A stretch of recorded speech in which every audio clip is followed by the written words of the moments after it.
Melissa Aviles-Ramos was thrust into the job of school's chancellor on short notice after David Banks resigned. He's intent on putting her own stamp on the office. Chancellor, welcome so much to doing the show. Thank you. I want to start by talking about something that Governor Hochul announced on Friday, which is that the state is now going to pay for universal free breakfast and lunch for students. What does that mean for students in the state? I mean, this is huge. We know food insecurity is such an issue across New York State, definitely in New York City. We already offer universal free breakfast and lunch here in New York City, but this is huge for the state. Children absolutely need to come to school with their needs met. It's one of the reasons why when I transitioned to chancellor, I made these 3 commitments to New York City families rather than bring in other initiatives, particularly because we already had some great initiatives going. And one of them is overall sense of safety and wellness. And when we talk about wellness, that also means addressing food insecurity. So I'm very excited for the state. Well, 2 issues. One, are there studies or anything that indicates that kids who have food in their stomach learn better, do better on tests? I mean, 100%. And I was a principal and a teacher, and I can tell you that out of my own pocket, I would make sure that I had plenty of snacks and plenty of food in the office and in the classrooms, because we know that when kids come to school hungry and their needs aren't met, it is very hard to focus. I mean, as adults, I know if I don't have a cup of coffee by noon, it's a problem for me, and I'm an adult. Imagine for children who are coming to school with empty stomachs. So then the other issue is that this will put money back in the pockets of parents, up to $2,000 a year. What can that mean for, families who are in homeless shelters or migrants or who are low-income families? This means that we're giving families an opportunity to not have to choose between buying meals and buying a coat or paying for supplies. I mean, families have to often negotiate amongst these critical needs, and that's not fair to them. It's something I experienced growing up myself. And so to the best that we can really provide that village, we talk so much about it takes a village. I mean, what we're really trying to do is make sure that the village is taking care of the children. So I want to talk to you about something else. The mayor announced a new initiative in his State of the City speech where he wants to teach kids financial security. And he wants to open, believe it or not, 15 banks in schools so that kids can learn how to be financially intelligent. Tell me about that. What does this do? Why do kids need to learn that? Oh, it's so important. First of all, we know that we have plenty of high earners who don't know what to do with their money. And here in New York City Public Schools, under the leadership of the mayor, we've really prioritized our Pathways program, Future Ready. And what we're saying is career-connected learning is important. So that way, children are actually experiencing these careers while they're in high school, and they're getting a head start. But to what extent is that helpful if we don't really teach our children how to invest money and how to make the most of these salaries that they're now able to get? But does it also teach them how to, write a check or pay a bill, or it's not only saving money it's and how it's foundational. Also, I mean, isn't it also important to save your money as opposed to buying another pair of sneakers or whatever? What will it teach them?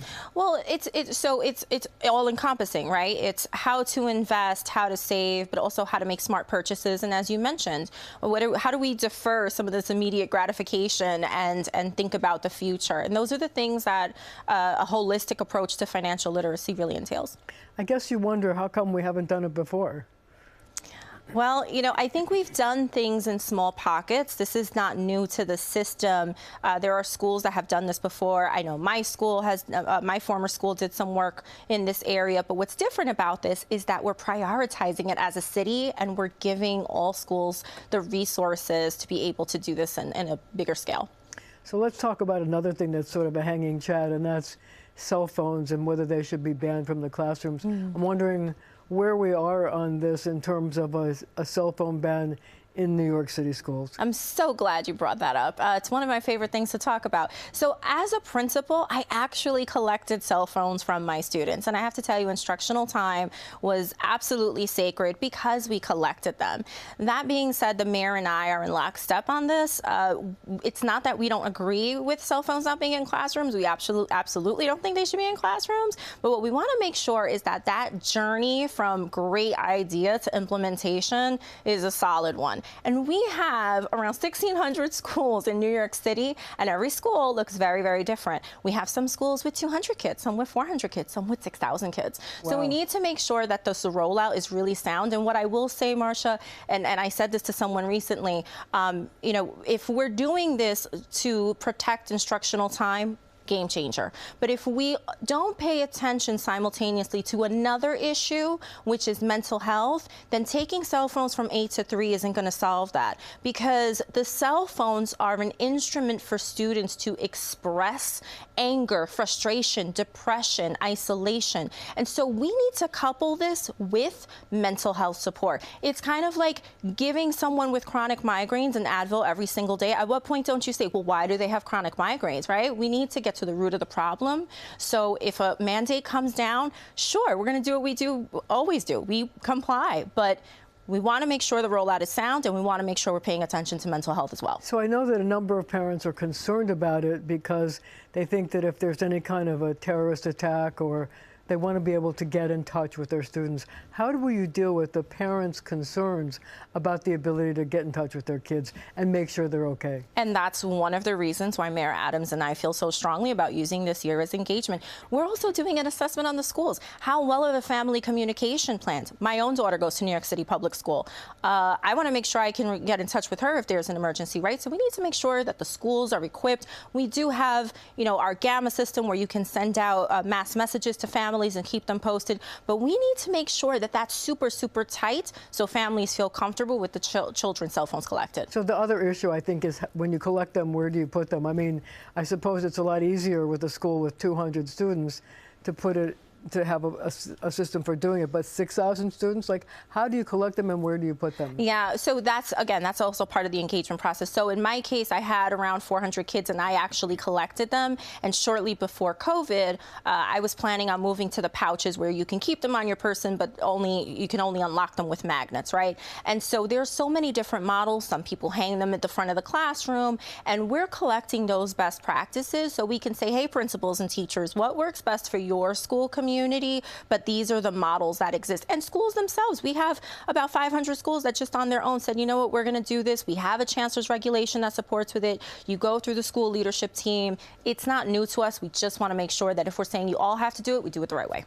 So with the legislature going back into session this past week, another issue comes up, and that's the issue of charter schools and the move by some to ask that they lift the cap on charter schools so New York City and other places could have more charter schools. How does the New York City school system feel about more charters? You know, New York City Public Schools is really focusing on bringing kids back into our schools. Parents should be able to make whatever choices they want for their children, where they go to school, whether it's private, parochial, charter, whatever the case is. But what's not acceptable is that your local public schools are not an acceptable option. And so we're marketing our hidden gems. We're making sure that we're reaching out to families and telling them about the amazing programs that exist, and we're staying focused on that. So basically, you want to go into a marketing war with the charters to. Marketing war is harsh. We just want to let people know how good we are. I mean, but you want to be able to say that we can educate your kids as well as anybody else. 100%, but that's why New York City Reads and New York City Solves were so important. And we've been a little shaky on New York City Solves, and I'm so grateful to Michael Mulgrew and Henry Rubio, great partners in helping us, sort through some of the hiccups there. But New York City Reads was so important because that was a step in the right direction. We need to make, we've been talking about this as a literacy issue. It's an equity issue. You shouldn't have to question what kinds of curriculum and its quality based on the district that your child goes to school in. I want to know that my child, if she's going to school in District 8, District 2, District 30, she's getting high quality standards aligned curriculum. And that's what we're doing. That's what charters do. Chancellor, thank you so much. We're going to have to leave it right there for now. But up next, a man who climbs mountains for a hobby. He's running for mayor, Whitney Tilson's new Mount Everest. We are back with Schools Chancellor Melissa Aviles-Ramos. So I need to ask you this question. What was your best subject in school? English. Really? Yes. I was a big reading and writing nut, and I was so lucky to have amazing teachers who nurtured that.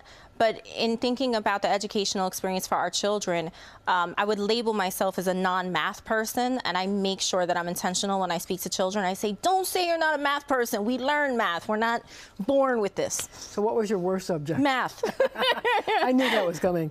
What does a weekend in the life of the school chancellor look like? Oh my goodness, it looks like laundry, hanging out with my 10-year-old and shuffling her to dance and gymnastics and tutoring, walking our dog. It's very simple, very relaxed, a lot of reading and catching up with my team, but I cherish those moments. So what are your favorite books? My favorite books, wow. You know, I would say that To Kill a Mockingbird continues to be one of my favorite books. It has such a bad rap, but The Catcher in the Rye, so a lot of the classics, and I really look to a few mentor texts to help me, you know, on my personal and professional trajectory as well. So what's the toughest thing about being an educator, being in education? Oh, well, I would say you have to be ready to wear multiple hats. You never know what you're going to walk into, which keeps it fun. Sometimes you feel like you're doing a different profession every day, but what's great about that is you learn to think on your feet. You learn to be empathetic.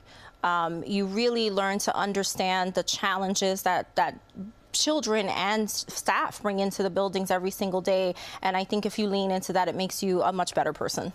Do you jump rope? I haven't in a while. I don't know how my knees would feel about that, but I used to.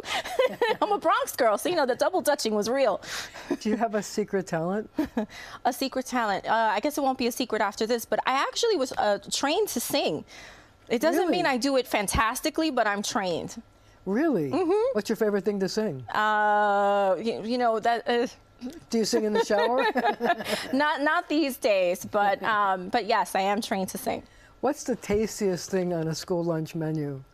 Oh my goodness. Oh, I don't know, and I'm ashamed to say that, but my daughter was really excited about the pizza she had recently, and she said it was a little different than before. Everybody likes pizza. I was gonna say it must be pizza. It has to be the pizza.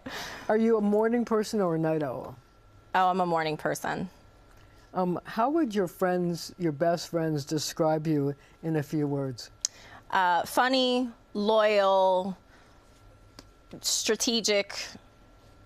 I'm not going to ask you to tell me a joke, but what accomplishment are you most proud of? I am most proud of being an educator, no matter the title. I never forget what it was to walk into a classroom at 24 years old and not knowing what I was doing, but figuring it out and building a network with amazing professionals who trained me.